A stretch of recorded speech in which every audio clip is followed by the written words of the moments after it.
Vamos começar o nosso estudo sobre comportamento humano. Primeiro ponto sobre comportamento humano que a gente precisa estudar e ser honesto quando a gente está trabalhando na questão humana do processo, né, que é a parte mais importante do estudo de comportamento para modificação de comportamento de animais, né, de família multiespécies, é você entender o quadro simples, cara. Você está sendo contratado para quê? Para resolver um problema de convivência. A menos que você esteja sendo contratado ou contratada para ensinar truques. Eu quero só fazer obediência e ensinar truques. Beleza. Então não estou sendo contratado para resolver problemas de convivência. Quando você vai resolver problemas de convivência, você tem que assumir que esses problemas são estimulativos. Eles vêm de várias origens, eles têm múltiplas origens. A origem principal, geralmente, é ambiental. Tá? Pegar um problema de comportamento de animal, a primeira origem, geralmente, é ambiental. Por quê? Eu posso ter quais tipos de origem, Felipe? Quais tipos de origem? Eu posso, por exemplo, ter uma origem neurofisiológica, que é algo no animal que está disparando um comportamento indesejado. Tá? Então, é algo do próprio animal que dispara um comportamento indesejado.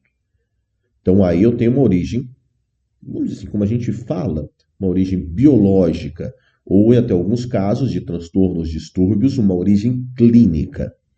Mas, o que envolve ambiente? Anota essa aula para você não esquecer de nenhuma maneira. O que envolve ambiente? Primeiro, ambiente envolve perímetro. Quando eu vou falar de ambiente, isso aqui está dentro do comportamento humano, tá?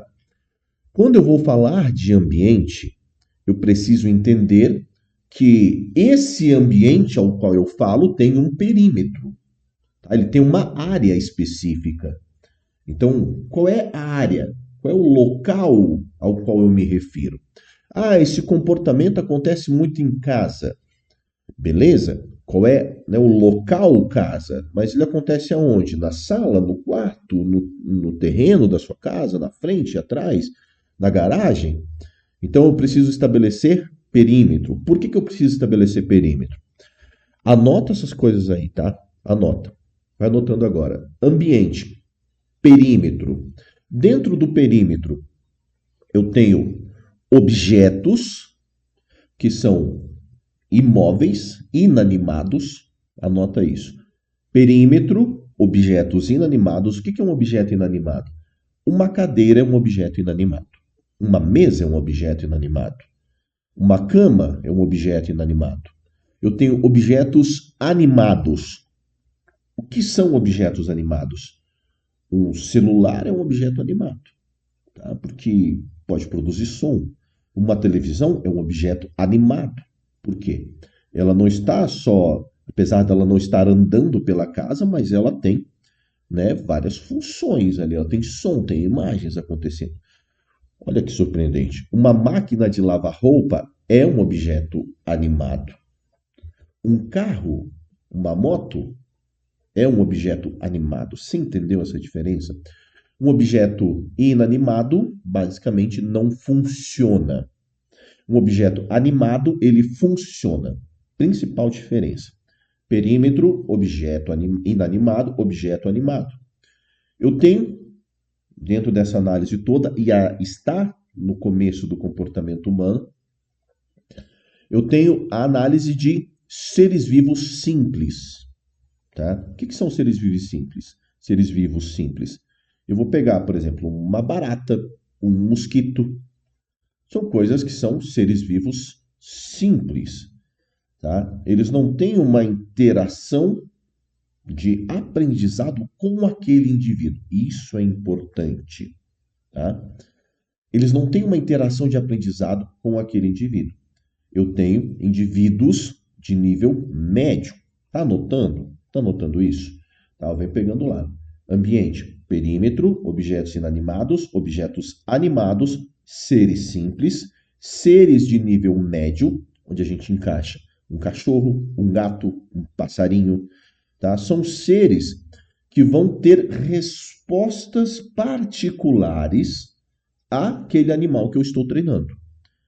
Então, eu preciso entender tudo isso porque quando eu vou me relacionar com o comportamento humano, essa base é importante porque também traz a compreensão do ser humano com isso. Eu preciso entender que, assim como eu trabalho com o animal nesses níveis, eu também estou trabalhando com o ser humano nesses níveis. Beleza, então eu tenho local, né? Qual é o local que isso acontece? Primeiro processo do comportamento humano, tá? É você. O primeiro processo do comportamento humano é despertar consciência em você. Local, perímetro, objetos inanimados, objetos animados, tá? Seres simples, seres de nível médio, seres de níveis avançados, outros seres humanos. Por quê? Os seres de níveis avançados podem ter premeditação, sabe? Eles podem racionalizar o processo, eles podem entender certo e errado. Os seres de nível médio, apesar de que as pessoas, vou ensinar para esse cachorro que está errado. Ele não entende, ele não tem conceito de certo e errado. Ele tem conceito de ação, reação, consequência, né? Não que ele, essa consequência, não. Faço isso, gosto ou não gosto. Basicamente é isso. Gosto, não gosto. É neutro, consigo ignorar, não faz diferença, tá?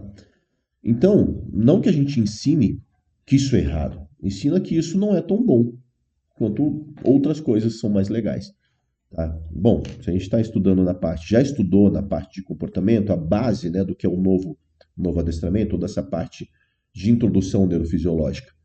Então, aqui a gente tem interação, né? A primeira parte do comportamento humano, o primeiro humano a ser treinado é você. Esse é o primeiro humano a ser treinado.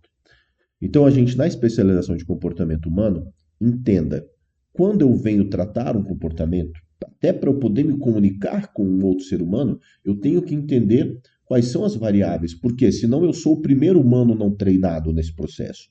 Então, ambiente tem perímetro, tá? Ambiente, tá? Dentro desse processo todo. Ambiente, perímetro, objetos inanimados, objetos animados, seres simples, seres de nível médio, seres de níveis avançados.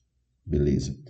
Dentro desse contexto do ambiente, ainda eu tenho as variações ambientais. O que engloba as variações ambientais?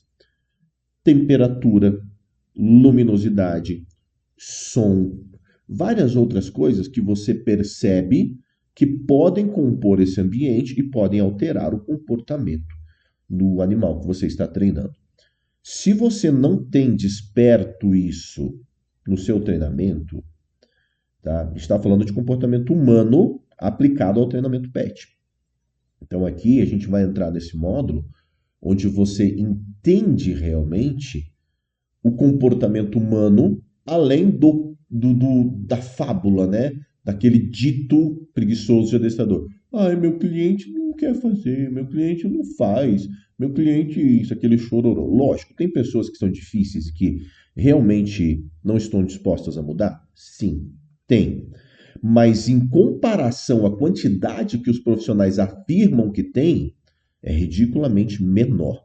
A quantidade que os profissionais afirmam que tem, vamos dizer assim, se fosse um número fictício, de 100% dos que os profissionais afirmam que tem, 10% são essas pessoas que realmente não mudam. O restante, todas essas pessoas poderiam mudar se você soubesse exatamente o que você está fazendo.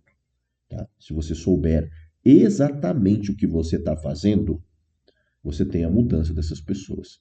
Então, quando você começa a aprofundar, você vê que essa aula básica, cara, isso aqui é o básico do básico do básico que todo profissional deveria saber. Tá? Essa avaliação do que compõe uma cena. Então, a gente começa o comportamento humano trabalhando o seu comportamento e a sua capacidade de compreensão.